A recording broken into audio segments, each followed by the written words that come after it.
What's up, guys? Joshua Little here with Bearded Beast Fishing, and I'm out on Lake Allatoona again today. We're towards the end of September, so I kind of want to talk about what I've noticed in the last week, some of the baits that I've really started throwing a lot more and been able to be a little bit more successful on. So for the most part, going out in the middle of the day, finding any reef poles, main points and stuff like that, I've been able to really key in with a topwater bait. And this is an Evergreen SB105. Now, this is their chrome, especially on a sunny day. That's what I'll use. But as soon as overcast kicks in, then I'll switch up to a bone color. This is a walking bait. I think that this is really probably your best topwater bite that you can get right now as a walking bait, as much as they're chasing shad. Now, the rod I use is a Legend Tournament. Now, this is a 610 medium light. This is an extra fast. Now, for me, this is a jerkbait rod, but I find that it's probably the best that I can use for a topwater walking bait. So I'm still able to get out there and fish topwater and catch those fish. Now, the other thing that I've been throwing a lot here lately is going to be a jig. Now, the jig bite has picked up tremendously here lately. I mean, the jig bite is always good, but you find any rock pilings, any laydowns, things like that, and especially main point lakes, or even a little bit on the secondary, but I'm really focusing on main points for main lake. And I'm throwing a football jig. Now, this one here, this one is the Picasso. This is their 3/8 ounce. I keep it very, very simple. Green pumpkin with a bit of a black flake or blue flake, a little bit of both. And then this is a 3-inch or a 4-inch split tail Gary Yamamoto bait. That's what I like to use in my trailer. I will switch it up with some of the other stuff as well. Big thing is taking your time, slow down. And I say slow down, but most of the time if you're fishing those main point rocks and kind of those bluff walls and things like that, as soon as that bait hits the water and it starts to fall, most of the time they're picking it up. Now, the other day we were out here and the wind was picking up and just could not get them to hit a jig. I tried throwing a spinnerbait, didn't have any luck with that.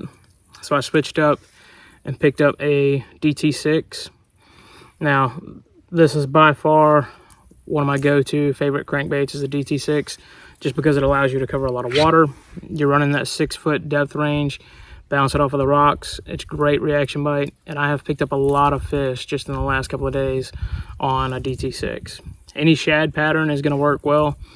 That's one thing that I noticed, especially around the Gatewood area. When there was a lot of wind blowing in, it was blowing up against the bank, making it a little bit cloudy, and a little bit of flash on it. They were keying in on it, the action, so it allowed them to really, when they grabbed it, they weren't just smacking at it, they were eating it good. Back out today as well and doing the same thing, working main points, rocks, laydowns, a little bit of anything. And that right there has been the ticket. That I'm throwing that on a Legend glass. Now, this is a 610. This is a medium heavy. This is generally something that I throw my deep diving crankbaits on, or a little bit deeper. This rod does very well for that, for this as well. And this is a moderate action glass. The rods, or the reels that I'm using, all of those are going to be your Shimano. I'm using an SLX DC or a Corrado on most of them. Once again, preference. Line on the crankbait, I'm using 12-pound mono. The line that I'm using on my jig is 17-pound fluoro. I know a lot of people like to use either 15, 17, or 20. 17 is just a good medium for me. And then that top water, I'm using 12-pound mono for that as well.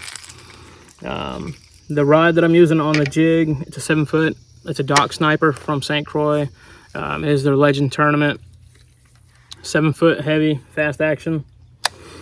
And that's just kind of the rod that I like to use. I will throw a jig on a medium heavy, but this for me, especially if I'm working the docks, I really like a shorter rod so I can place the bait where I want it to.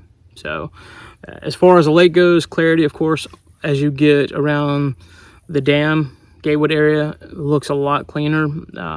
As you move further up towards the actual rivers, it's coming in a lot muddier. Seem to have a little bit more wind on that side today. The biggest thing that I've noticed is water temperature further north, of course, has been around 78, 79. And the main lake I found to be about 82 degrees. So if you headed out there, I'm going to tell you, take a jig, of course, a crankbait, and some type of top water. You can throw a shaky head, drop shot, kind of mix it up a little bit based off of what you want to do. But these have been my 3 primary baits here lately. Thank you guys. We'll catch you next time.